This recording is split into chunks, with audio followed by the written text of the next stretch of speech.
La partícula divina. Si el universo es la respuesta, ¿cuál es la pregunta?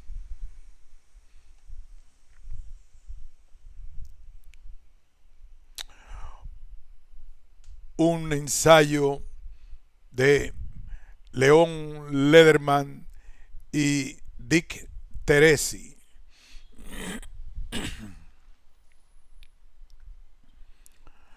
Un trabajo preparado por Patricio Barros.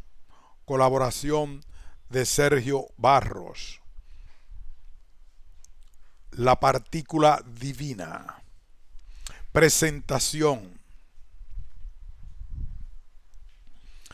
Me gustan la teoría de la relatividad y la cuántica porque no las entiendo, porque hacen que tenga la sensación de que el espacio vaga como un cisne que no puede estarse quieto, que no quiere quedarse quieto ni que lo midan, porque me dan la sensación de que el átomo es una cosa impulsiva que cambia siempre de idea. D. H. Lawrence. La partícula divina es el bosón de Higgs, tan fundamental para la física de nuestros días, nos dice el autor, tan crucial para el conocimiento final de la estructura de la materia y sin embargo tan esquiva.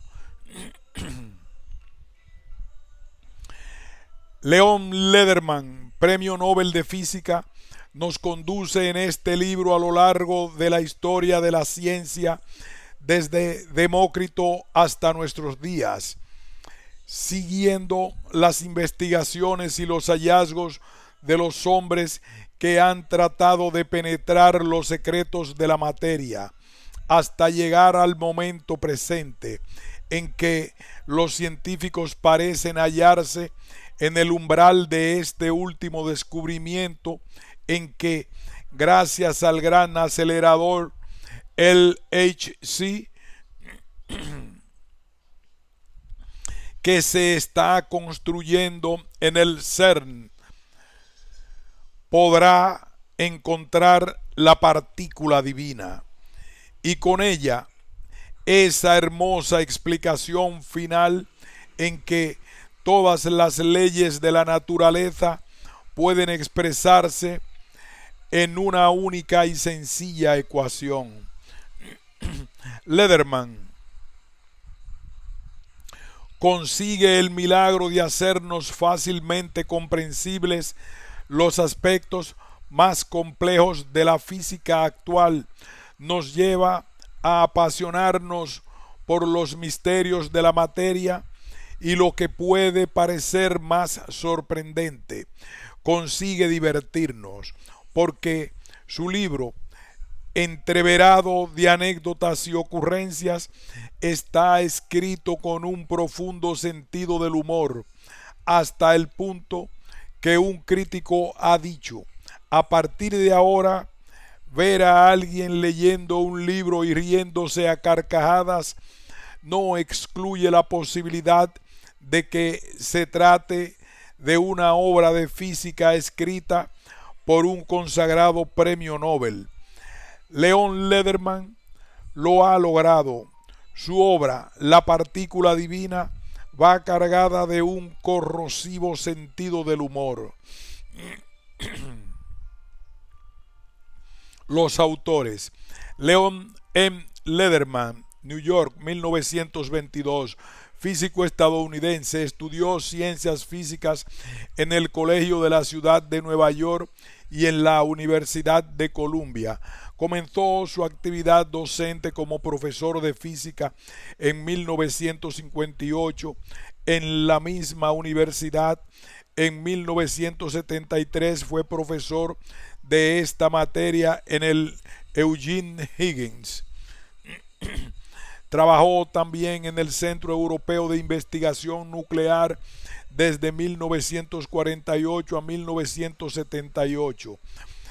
En 1979 ocupó el cargo de director del mayor laboratorio de física experimental de Estados Unidos, el Laboratorio Nacional Fermi, en Batavia, Illinois.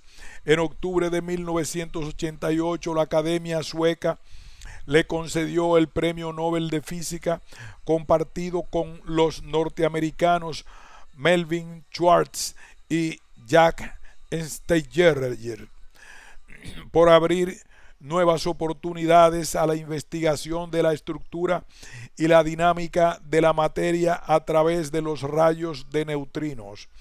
Pertenece, entre otras, a la Academia Nacional de Ciencias de Estados Unidos, a la Sociedad Americana de Física y a la Asociación Americana de Artes y Ciencias.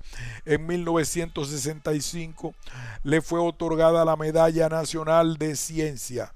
Cuenta con numerosas publicaciones, entre ellas un centenar de artículos de física sobre problemas generales en las partículas físicas elementales.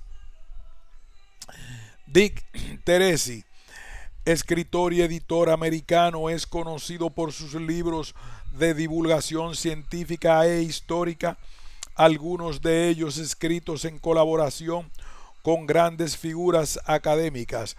Su obra más conocida, escrita junto a Leon M. Lederman, es La partícula divina. De Matis Personae. Átomos o átomo, partícula teórica inventada por Demócrito. El átomo, invisible e indivisible, es la menor unidad de la materia. No hay que confundirlo con el llamado átomo químico, que solo es la menor unidad de cada elemento: hidrógeno, carbono, oxígeno, etc. Quark, otro átomo. Hay 6 quarks, 5 descubiertos ya y uno tras el que aún se andaba en 1993. Su descubrimiento se anunció en 1995. Cada quark puede tener uno de 3 colores. Solo 2 de los 6, el up, el down, existen hoy en forma natural en el universo. Electrón, el primer átomo que se descubrió en 1898, como todos los átomos modernos, se cree que tiene la curiosa propiedad de un radio cero. Pertenece a la familia leptónica de átomos. Neutrino, otro átomo de la familia leptónica. Hay 3 tipos diferentes. Los neutrinos no se usan para construir la materia, pero son esenciales en ciertas reacciones. En el curso minimalista ganan carga cero, radio cero y muy posiblemente masa cero. Muón y tau. Estos leptones son primos del electrón, solo que mucho más pesados. Fotón, gravitón, la familia W+, W- y Z0, y los gluones son partículas, pero no de la materia, como los quarks y los leptones. Transmiten respectivamente las fuerzas electromagnética, gravitatoria, débil y fuerte. El vacío, la nada. El gravitón es la única que no se ha detectado todavía. También lo inventó Demócrito, un lugar por el que los átomos pueden moverse. Los teóricos de hoy lo han ensuciado con un popurrí de partículas virtuales y otros residuos.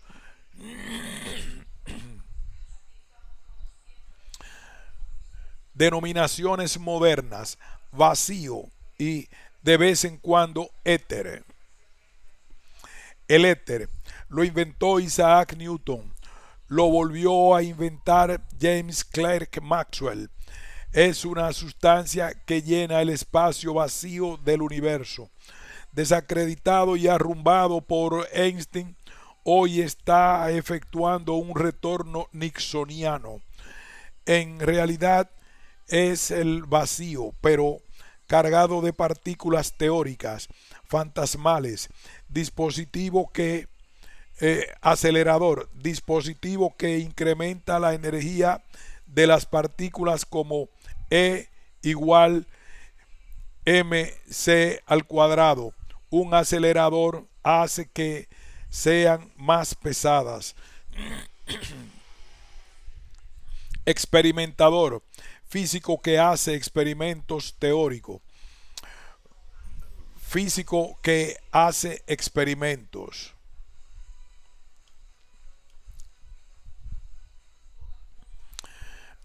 La partícula divina, también llamada la partícula de Higgs, alias el bosón de Higgs, alias el bosón escalar de Higgs. Capítulo 1. El balón de fútbol invisible. Nada existe excepto átomos y espacio vacío. Lo demás es opinión. Demócrito de Abdera. Contenido: cómo funciona el universo, el principio de la ciencia, León atrapado, la biblioteca de la materia, los quarks y el Papa, el balón de fútbol invisible, la pirámide de la ciencia. 8. Experimentadores y teóricos, granjeros, cerdos y trufas. Unos tipos que se quedan levantados hasta la tarde. Matemáticas. El universo solo tiene unos segundos. 10 a la 18. El cuento de las dos partículas y la última camiseta. El misterioso señor Higgs. La torre y el acelerador. En el principio mismo había un vacío, una curiosa forma de estado de vacío, una nada en la que no había ni espacio, ni tiempo, ni materia, ni luz, ni sonido, pero las leyes de la naturaleza estaban en su sitio, y ese curioso estado de vacío tenía un potencial, como un peñasco gigantesco que cuelga al borde de un acantilado vertiginoso. Esperad un minuto. Antes de que caiga el peñasco, tendría que explicar que en realidad no sé de qué estoy hablando. Una historia, lógicamente, empieza por el principio, pero este es un cuento acerca del universo y por desgracia no hay datos del principio mismo, ninguno, cero. Nada sabemos del universo antes de que llegase a la madura edad de una billonésima de segundo, es decir, nada hasta que hubo pasado cierto tiempo cortísimo tras la creación en el Big Bang. Si leéis o escucháis algo sobre el nacimiento del universo, es que alguien se lo ha inventado. Estamos en el reino de la filosofía. Solo Dios sabe qué pasó en el principio mismo y hasta ahora no se le ha escapado nada. Esto, ¿por dónde íbamos? Ya. Como un peñasco gigantesco que cuelga al borde de un acantilado vertiginoso, el equilibrio del vacío era tan delicado que solo hacía falta un suspiro para que se produjera un cambio que crease el universo, y pasó. La nada estalló en su incandescencia inicial se crearon el espacio y el tiempo. De esta energía salió la materia, un plasma denso de partículas que se movían en radiación y volvían a materializarse. Ahora, por lo menos, estamos manejando unos cuantos hechos y un poco de teoría conjetural. Las partículas chocaban y generaban nuevas partículas. El espacio y el tiempo hervían y espumaban mientras se formaban y disolvían agujeros negros. ¡Qué escena! A medida que el universo se expandió, enfrió e hizo menos denso, las partículas se fueron juntando unas a otras y las fuerzas se diferenciaron. Se constituyeron los protones y los neutrones, y luego los núcleos y los átomos, y enormes nubes de polvo que, sin dejar de expandirse, se condensaron aquí y allá, con lo que se formaron las estrellas, las galaxias y los planetas. En uno de estos, uno de los más corrientes, que giraba alrededor de una estrella mediocre, una mota en el brazo en espiral de una galaxia normal, los continentes en formación y los revueltos océanos se organizaron a sí mismos. En los océanos un cieno de moléculas orgánicas hizo reacción y construyó proteínas. Apareció la vida. A partir de los organismos simples se desarrollaron las plantas y los animales. Por último, llegaron los seres humanos. Los seres humanos eran diferentes fundamentalmente porque no había otra especie que sintiese tanta curiosidad por lo que le rodeaba.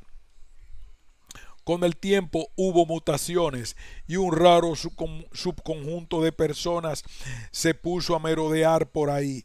Eran arrogantes, no preguntaban cómo se creó, cómo podía salir de la pasta de que estaba hecho el universo, la increíble variedad de nuestro mundo, las estrellas, los planetas, las nutrias del mar, los océanos, el coral, la luz del sol, el cerebro humano. Los mutantes habían planteado una pregunta que se podía responder, pero para ello hacía falta un trabajo de milenios y una dedicación que se transmitiera de maestro a discípulo durante 100 generaciones. La pregunta inspiró también a un gran número de respuestas equivocadas y vergonzosas. Por suerte, estos mutantes nacieron sin el sentido de la vergüenza. Se llamaban físicos. Hoy, tras haber examinado durante más de 2000 años esta pregunta, un mero abrir y cerrar de ojos en la escala cosmológica del tiempo, empezamos solo a vislumbrar la historia entera de la creación. En nuestros telescopios y microscopios, en nuestros observatorios y laboratorios y en nuestros cuadernos de notas, vamos ya percibiendo los rasgos de la belleza y la simetría primigenias que gobernaron los primeros momentos del universo. Casi podemos verlos, pero el cuadro no es todavía claro y tenemos una sensación de que algo nos enturbia la vista, una fuerza oscura que difumina, oculta, ofusca la simplicidad intrínseca de nuestro mundo. ¿Cómo funciona el universo? Este libro trata de un solo problema que viene confundiendo a la ciencia desde la antigüedad. ¿Cuáles son los componentes fundamentales con que se construye la materia? El filósofo griego Demócrito llamó a la menor unidad átomo, literalmente que no se puede cortar.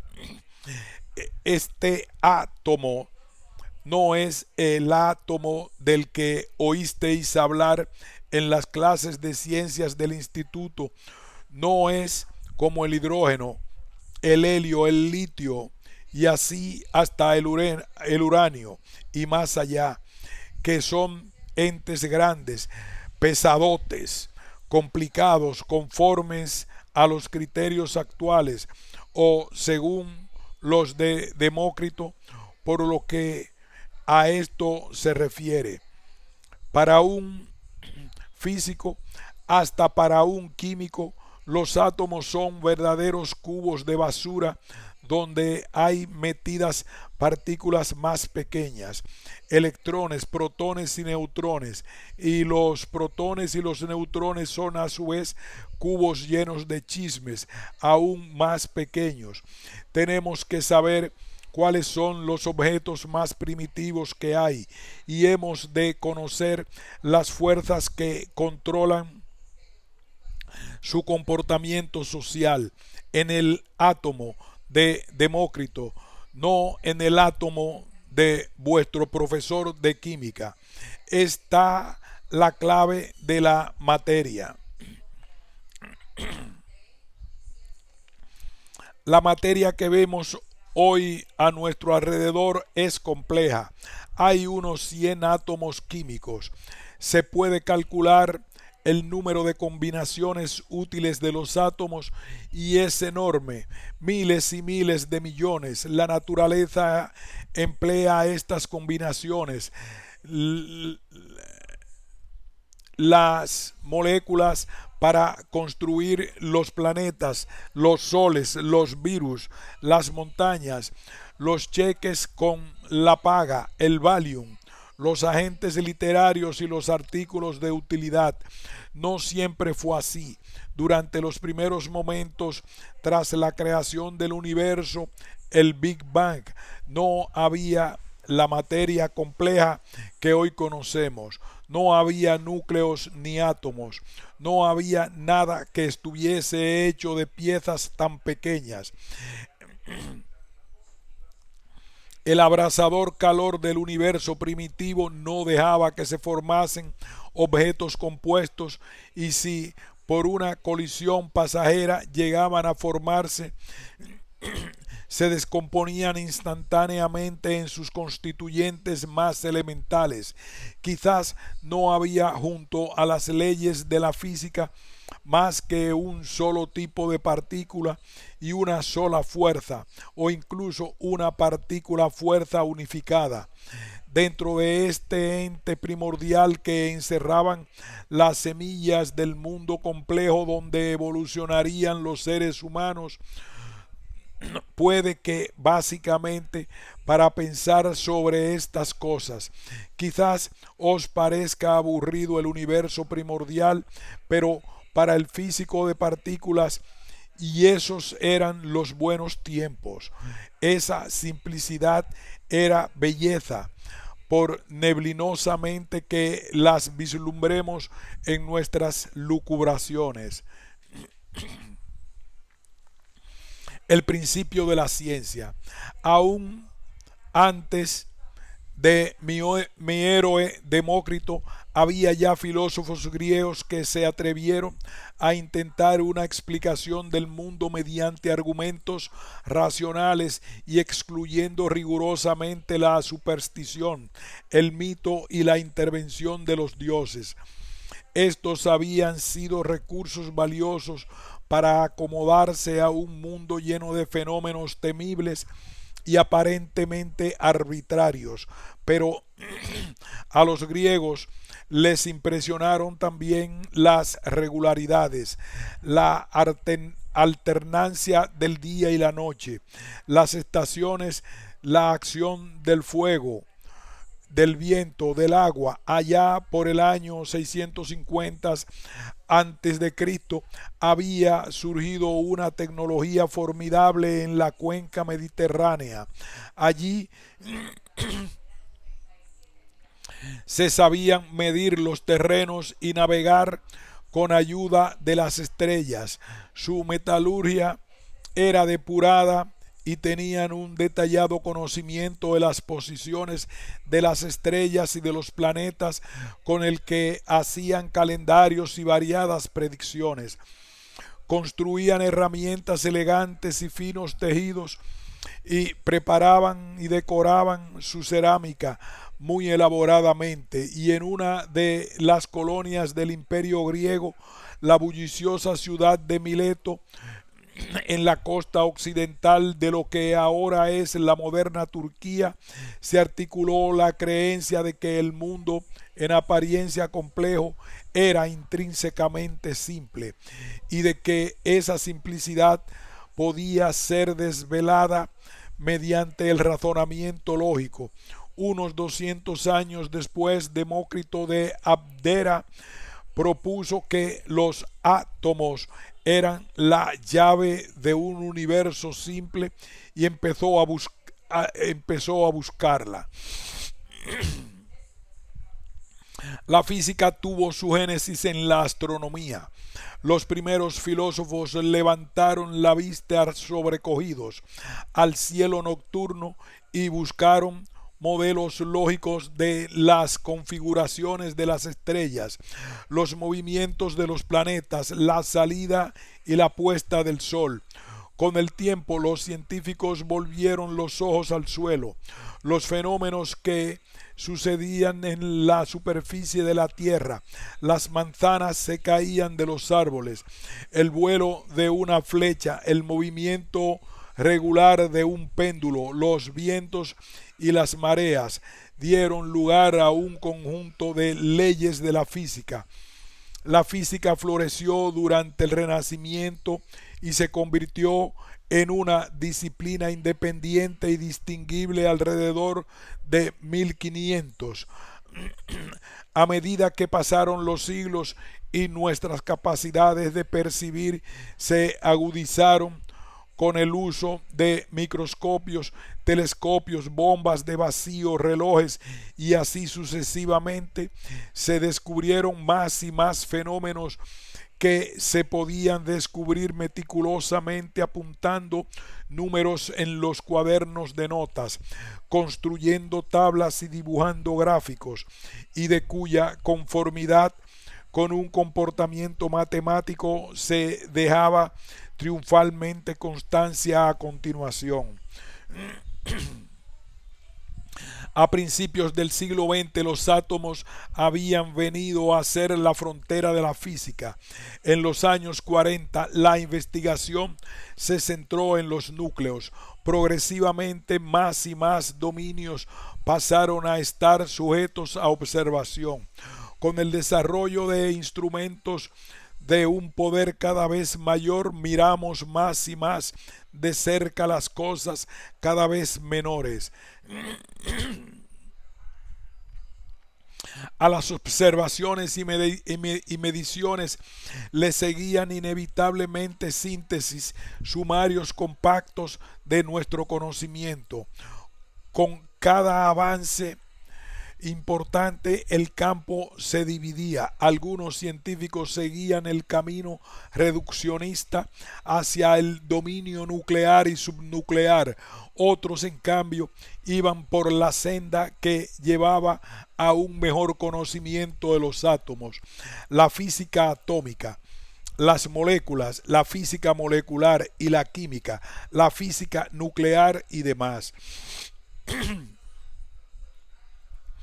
León atrapado. Al principio fui un chico de moléculas. Al principio fui un chico de moléculas. En el instituto y en los primeros años de la universidad, la química era lo que me gustaba, pero poco a poco me fui pasando a la física, que parecía más limpia, inodora. De hecho, me influyeron mucho más. Además, los chicos que estaban en física eran más divertidos y jugaban mejor al baloncesto. El gigante de nuestro grupo era Isaac Halpern, hoy en día profesor de física en la Universidad de Washington. Decía que la única razón por la que iba a ver sus notas cuando salían en el tablón para saber si la A, el sobresaliente, tenía la parte de arriba lisa o terminaba en punta. Todos lo queríamos, claro. Además, en el salto de longitud llegaba más lejos que cualquiera de nosotros. Me llegaron a interesar los problemas de la física porque su lógica era nítida y tenían consecuencias experimentales claras. En mi último año de carrera, mi mejor amigo del instituto, Martin Klein, el hoy eminente estudioso de Einstein en Yale, me arengó acerca de los esplendores de la física toda una larga tarde, entre muchas cervezas. Hizo efecto.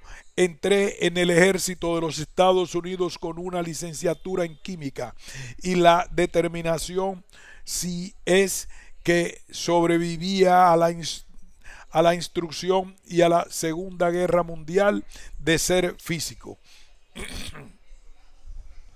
Nací por fin al mundo de la física en 1948.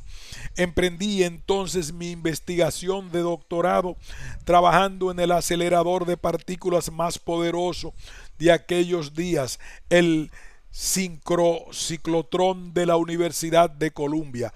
Dwight Eisenhower, su presidente, cortó la cinta en la inauguración de la máquina en junio de 1950.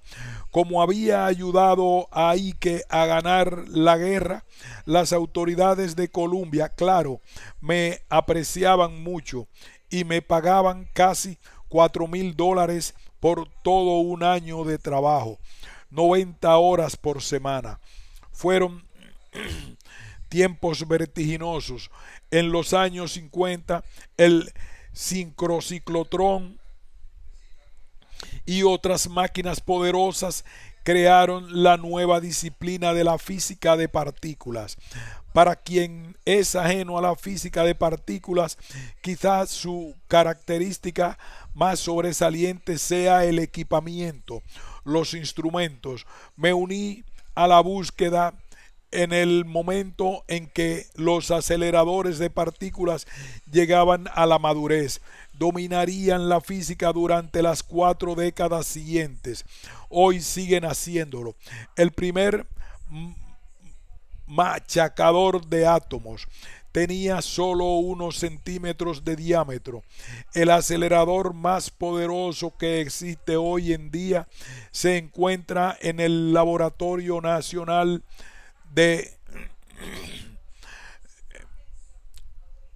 el acelerador más poderoso que existe hoy en día se encuentra en el Laboratorio Nacional del Acelerador Fermilab, en Batavia, Illinois. La máquina del Fermilab es el Tevatron, mide más de 6 kilómetros de perímetro y lanza protones contra antiprotones con energía sin precedentes. Por el año 2000, así, el monopolio que tiene el Tevatron de la frontera de energía se habrá roto. El superconductor es sí el padre de todos los aceleradores que se está construyendo en este momento en Texas. Medirá unos 87 kilómetros. A veces nos preguntamos, ¿no nos habremos equivocado de camino en alguna parte? ¿No nos habremos obsesionado con el equipamiento? ¿Es la física de partículas algún tipo de arcana ciberciencia? Con sus enormes grupos de investigadores y sus máquinas ciclópeas que manejan fenómenos tan abstractos que ni siquiera él está seguro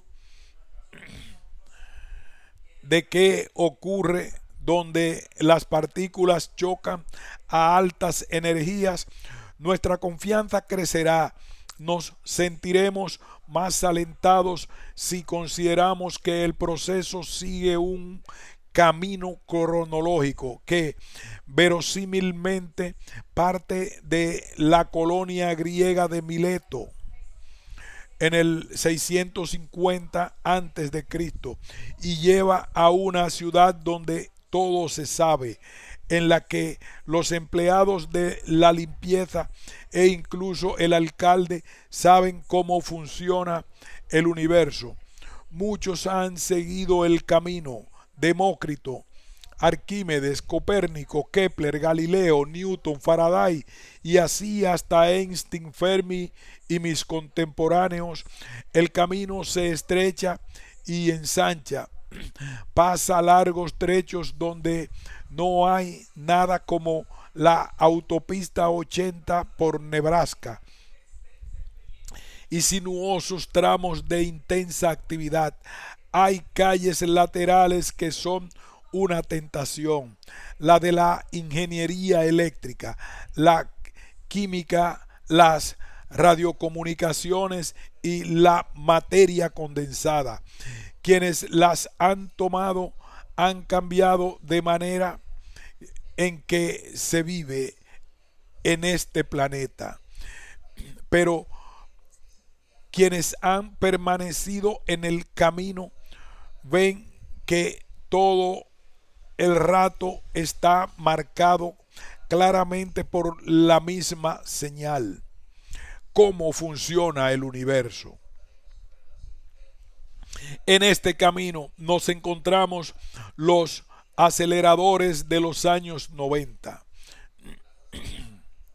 Yo tomé el camino de Broadway y la calle 120 de Nueva York. En aquellos días los problemas científicos parecían muy claros y muy importantes.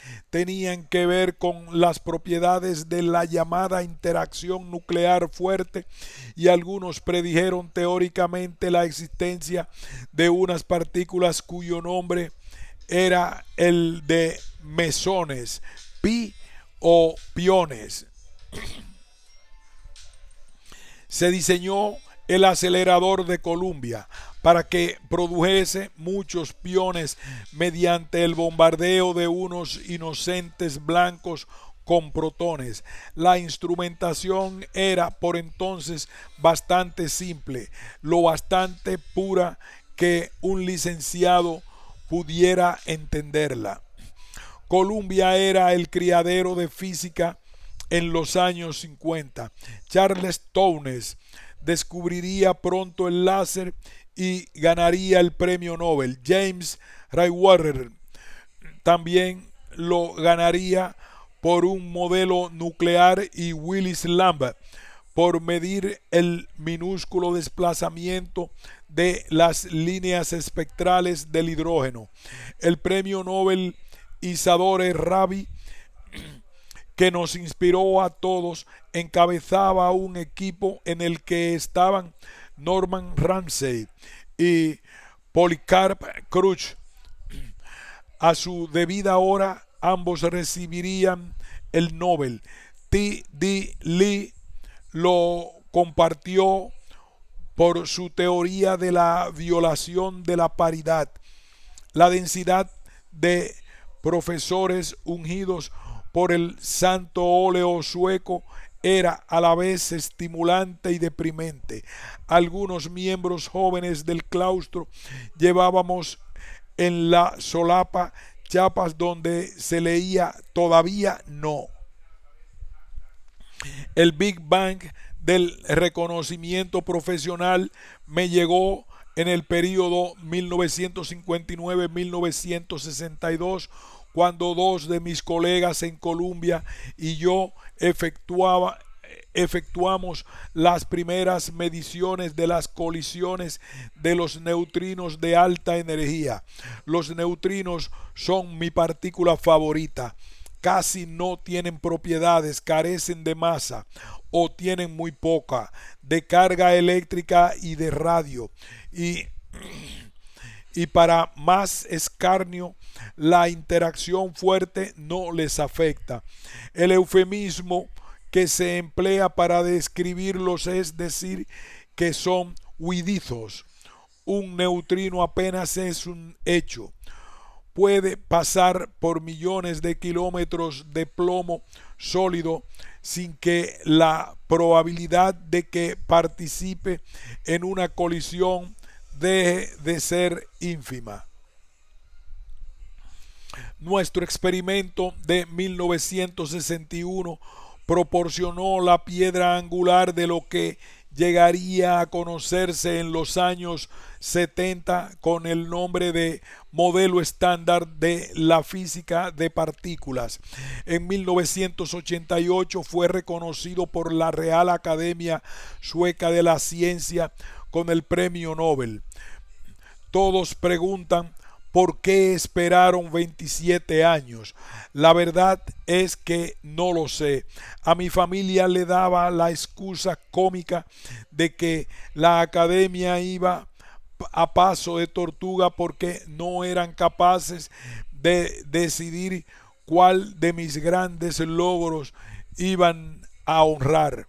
Ganar el premio me produjo, por supuesto, una gran emoción, pero en realidad no se puede comparar con la increíble excitación que nos embargó cuando nos dimos cuenta de que nuestro experimento había tenido éxito. Los físicos sienten hoy las mismas emociones que los científicos han sentido durante siglos. La vida de un científico está llena de ansiedad, penas, rigores, tensión, ataques de desesperanza, depresión y desánimo. Pero aquí y allá hay destellos de entusiasmo, de risa, de alegría, de exultación. No cabe predecir los momentos en que esas revelaciones suceden. A menudo nacen de la comprensión súbita de algo nuevo e importante, algo hermoso que otro ha descubierto. Pero si eres como la mayoría de los científicos que conozco, mortal, los momentos más dulces con mucho vienen cuando eres tú mismo quien descubre un hecho nuevo en el universo. Es asombroso cuán a menudo pasa esto a las 3 de la madrugada, a solas en el laboratorio cuando has llegado a saber algo profundo y te das cuenta de que ni uno solo de los 5.000 millones de seres humanos sabe lo que tú en ese momento ya sabes. O eso esperas. Te apresurarás, por supuesto, a contárselo a los demás lo antes posible. A eso le llama publicar. Este libro trata de una serie de momentos infinitamente dulces que los científicos han tenido en los últimos 2500 años. El conocimiento que hoy tenemos de qué es el universo y cómo funciona es la suma de esos momentos dulces. Las penas y la depresión son también parte de la historia. ¿Cuántas veces en vez de un eureka no se encuentra otra cosa que la obstinación, la terquedad, la pura mala uva de la naturaleza?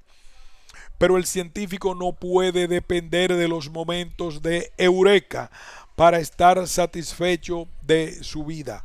Ha de haber alguna alegría en las actividades cotidianas. Yo la encuentro en diseñar y construir aparatos con los que podamos aprender esta disciplina tan abstracta. Cuando era un impresionable estudiante de doctorado de Columbia, ayudé a un profesor visitante que venía de Roma, mundialmente famoso, a construir un contador de partículas. Yo era ahí la virgen, él un profesor del pasado. Juntos le dimos forma al tubo de latón en el torno. Eran más de las 5 de la tarde y ya se habían ido todos los mecánicos. Soldamos las cubiertas de los extremos terminadas en cristal y enhebramos un hilo de oro a través de la corta paja metálica eléctricamente aislada, perforando el cristal. Soldamos algunas más. Hicimos pasar el gas especialmente por el contador durante unas pocas horas. El cable conectado a un oscilador protegido de una fuente de energía de 1000 voltios por un condensador especial. Mi amigo profesor, llamémosle Gilberto,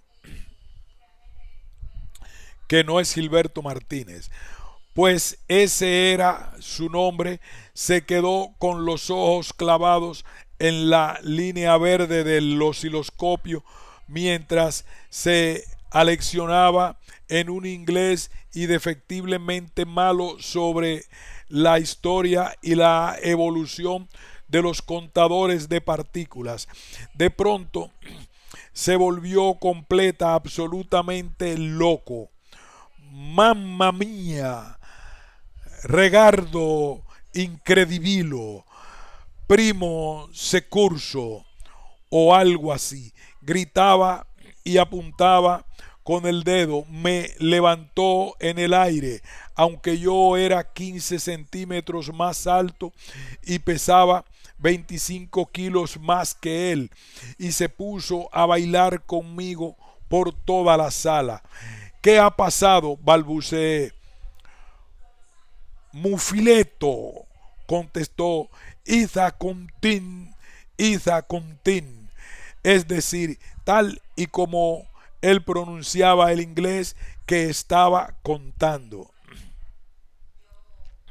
Es probable que representase todo esto para mi recreo, pero la verdad era que te había emocionado el que con nuestros propios ojos, cerebros y manos hubiésemos construido un dispositivo que detectaba el paso de partículas de rayos cósmicos y las registraba en la forma de pequeñas alteraciones del barrido del osciloscopio. Debía de haber visto este fenómeno miles de veces, pero no había dejado de estremecerle. Que de una de esas partículas hubiese empezado su viaje hacia la calle 120 y Broadway, 10º piso, años luz atrás en la galaxia remota, era solo una parte de esa pasión. El entusiasmo de Gilberto, que parecía no tener fin, era contagioso. La biblioteca de la materia. Cuando explico la física de las partículas fundamentales, suelo tomar prestada, adornándola, una hermosa metáfora del poeta filósofo romano Lucrecio. Imaginad que se nos confía la tarea de descubrir los elementos básicos de una biblioteca. ¿Qué haríamos? Pensaríamos en primer lugar en los libros según los distintos temas: historia, ciencia, biografía, o a lo mejor los organizaríamos por su tamaño: gordo, fino, alto, pequeño. Tras tomar en cuenta muchas de esas divisiones, vemos que los libros son objetos complejos a los que se puede subdividir fácilmente, así que mirarnos dentro de ellos. Se desechan enseguida los capítulos, los párrafos y las oraciones, porque serían constituyentes complejos, carentes de elegancia. Las palabras. Al llegar ahí nos acordamos de que en una mesa cerca de la entrada hay un gordo catálogo de todas las palabras de la biblioteca. Las mismas palabras se usan una y otra vez, empalmadas unas a otras de distintas maneras. Pero hay tantas palabras. Cuando ahondamos más, nos vemos conducidos a las letras. A las palabras se las puede cortar en trozos. Ya lo tenemos. Con 26 letras se pueden hacer decenas de miles de palabras con las que a su vez cabe hacer millones, miles de millones de libros. Ahora tenemos que añadir un conjunto adicional de reglas, la ortografía, para restringir las combinaciones de letras. Sin la intervención de un crítico muy joven, habríamos publicado nuestro descubrimiento prematuramente. El joven crítico diría, presuntuoso sin duda, no te hacen falta 26 letras, abuelete. Con un 0 y un 1 te basta. Los niños crecen hoy jugando con juguetes digitales y se sienten a gusto con los algoritmos del ordenador que convierten los ceros y los unos en letras del alfabeto. Si sois demasiado viejos para esto, a lo mejor lo sois lo bastante para recordar el código Morse, compuesto de puntos y rayas. En un caso y en otro tenemos la secuencia 0 y 1 o punto raya. Con un código apropiado para hacer las 26 letras, la ortografía para hacer todas las palabras del diccionario, la gramática para componer las palabras en oraciones, párrafos, capítulos y por último libros. Y los libros hacen la biblioteca. Por lo tanto, si no hay razón alguna para fragmentar el 0 o el 1, hemos descubierto los componentes primordiales atómicos de la biblioteca. En esta metáfora, aún imperfecta como es, el universo es la biblioteca. Las fuerzas de la naturaleza, la gramática, la ortografía, el algoritmo y el 0 y el 1, lo que llamamos quarks y leptones. Nuestros candidatos hoy a ser los átomos de Demócrito. Todos estos objetos, por supuesto, son invisibles. Los quarks y el Papa. La señora del público era terca. ¿Ha visto usted alguna vez un átomo? Insistía. Es comprensible que se le haga una pregunta, por irritante que le resulte, a un científico que ha vivido desde hace mucho con la realidad objetiva de los átomos. Yo puedo visualizar su estructura interna, puedo hacer que me vengan imágenes mentales de nebulosas de presencia, de electrón alrededor de la minúscula mota del núcleo que atrae esa bruma de nube electrónica hacia sí.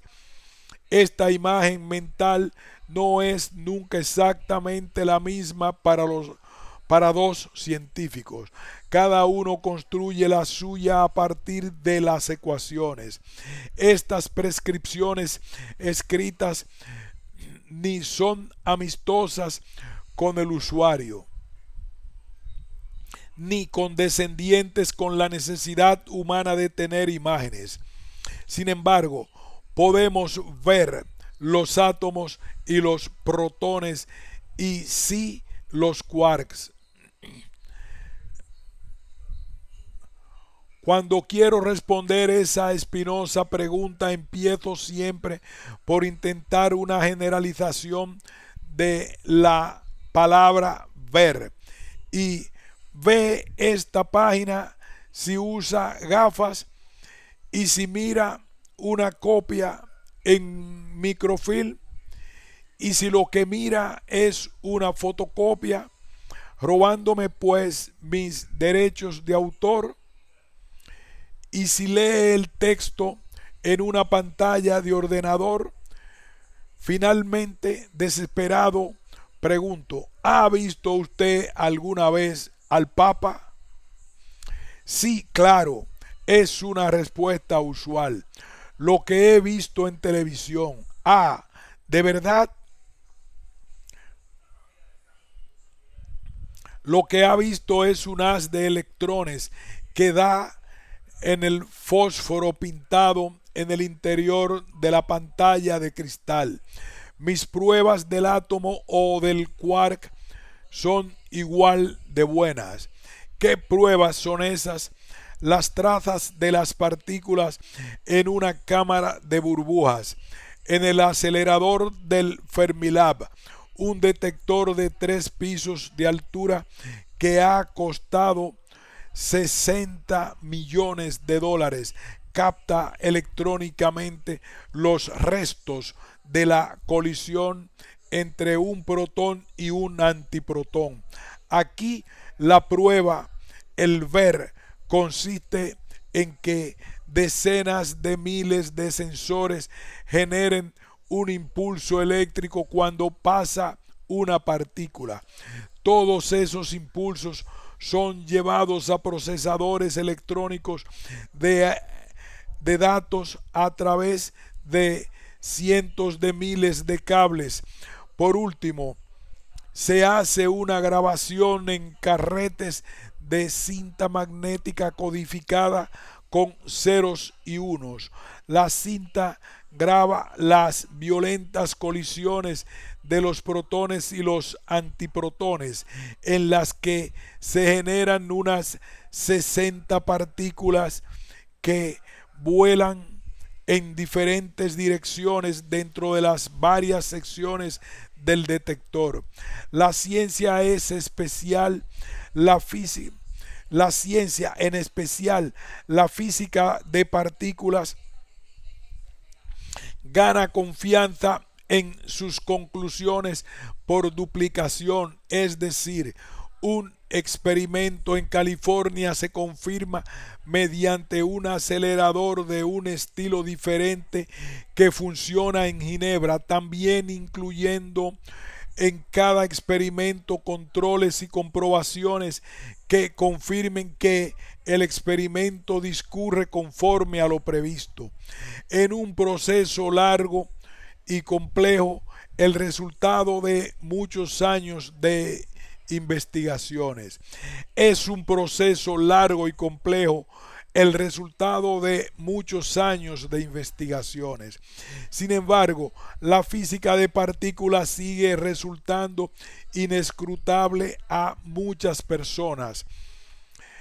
Esa terca señora del público no es la única a quien desconcierta un pelotón de científicos que anda a la caza de unos objetos pequeñísimos e invisibles. Así que probemos con otra metáfora. El balón de fútbol invisible. Imaginad una raza inteligente de seres procedentes del planeta Penumbrio. Son más o menos como nosotros, hablan como nosotros, lo hacen todo como los seres humanos, todo menos una cosa.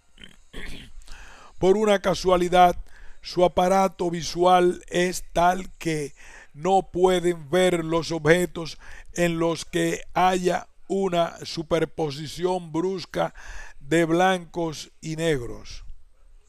No pueden ver las cebras, por ejemplo, o las camisetas rayadas de los árbitros de la Liga de Fútbol Norteamericano, o los balones de fútbol. No es una chiripa tan rara, dicho sea de paso. Los terráqueos somos aún más extraños. Tenemos literalmente 2 zonas ciegas en el centro de nuestro campo de visión. no los vemos porque el cerebro extrapola la información contenida en el resto del campo visual para suponer qué debe de haber en esos agujeros y los rellena entonces para nosotros. Los seres humanos conducen de manera rutinaria a 160 kilómetros por hora por la autobahn alemana, practican la cirugía cerebral y hacen malabarismo con antorchas encendidas aun cuando una porción de lo que ven no es más que una buena suposición. Digamos que un contingente del planeta penumbrio viene a la Tierra en misión de buena voluntad. Para que se hagan una idea de nuestra cultura, les llevamos a uno de los espectáculos más populares del planeta, un partido de campeonato del mundo del fútbol. No sabemos, claro está, que no pueden ver el balón blanquinegro, así que se sientan a ver el partido con una expresión, aunque cortés, confusa. Para los penumbrianos, un puñado de personas en pantalones cortos corre arriba y abajo por el campo, le pegan patadas sin sentido al aire, se dan unos a otros y caen por los suelos. A veces el árbitro sopla un silbato, un jugador corre a la línea lateral, se queda allí de pie y extiende los dos brazos por encima de la cabeza mientras otros jugadores le miran. De vez en cuando, muy de vez en cuando, el portero cae inexplicablemente al suelo. Se elevan unos grandes vítores y se premia con un tanto al equipo opuesto. Los penumbrianos se tiran unos 15 minutos completamente perdidos. Entonces, para pasar el tiempo, intentan comprender el juego. Unos usan técnicas de clasificación, deducen en parte por los uniformes que hay dos equipos que luchan entre sí, hacen gráficos con los movimientos de los jugadores y descubren que cada jugador permanece más o menos dentro de ciertas parcelas del campo. Descubren que diferentes jugadores exhiben diferentes movimientos físicos. Los penumbrianos, como haría un ser humano, aclaran su búsqueda del significado del fútbol del campeonato del mundo, dándoles nombres a las diferentes posiciones donde juega cada futbolista. Las incluyen en categorías, las comparan y las contrastan. Las cualidades y las limitaciones de cada posición se listan en un diagrama gigante. Un gran avance se produce cuando descubren que actúa una simetría. Para cada posición del equipo A hay una posición análoga para el equipo B. Para cuando quedan solo unos minutos de partido, los penumbrianos han compuesto docenas de gráficos, cientos de tablas y de fórmulas y montones de complicadas reglas sobre los partidos de fútbol. Y aunque puede que las reglas sean todas en un sentido limitado correctas, ninguna capta realmente la esencia del juego. En ese momento el joven, un don nadie penumbriano, que hasta ese momento habría estado callado, dice lo que piensa. Presupongamos, aventura nerviosamente, la existencia de un balón invisible. ¿Qué dices?, le replican los penumbrianos talludos, mientras sus mayores le dedicaban, mientras sus mayores se dedicaban a observar lo que parecía ser el núcleo del juego, las ideas y venidas de los distintos jugadores y las demarcaciones del campo. Y el don nadie tenía los ojos puestos en las cosas raras que pasasen, y un encontró una justo antes de que el árbitro anunciase un tanto y una fracción de segundo antes de que el público lo festejara frenéticamente. El joven penumbriano se percató de la momentánea aparición de un abombamiento en la parte de atrás de la red de la portería. El fútbol es un deporte de tanteo corto. Se podían observar pocos abombamientos y cada uno duraba muy poco. Aún así, hubo los suficientes casos para que el don nadie notase que cada abultamiento tenía forma semiesférica. De ahí su extravagante conclusión de que el juego de fútbol depende de una existencia de un balón invisible, invisible al menos para los penumbrianos. El resto de la expedición de Penumbrio escucha esta teoría y, pese a lo débiles que son los indicios empíricos, tras mucho discutir concluyeron que puede que al chico no le falte razón. Un portavoz maduro del grupo resulta que un físico apunta que apunta que unos cuantos casos raros iluminan a veces más que 1000 corrientes. Pero lo que de verdad remacha el clavo es el simple hecho de que tiene que haber un balón. Partid de la existencia de un balón que por alguna razón los penumbrianos no pueden ver, y de golpe todo funciona. El juego adquiere sentido, y no solo eso.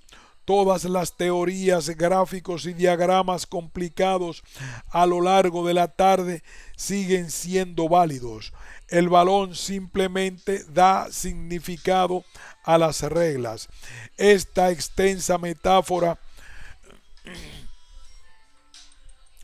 lo es de muchos de los quebraderos de cabeza de la física, y resulta especialmente pertinente para la física de partículas. No podemos entender las reglas, las leyes de la naturaleza sin conocer los objetos, el balón, y sin creer en un conjunto lógico de leyes nunca deduciríamos la existencia de ninguna de las partículas. Aquí haremos una pausa y pasaremos luego al título La pirámide de la ciencia. Pausamos.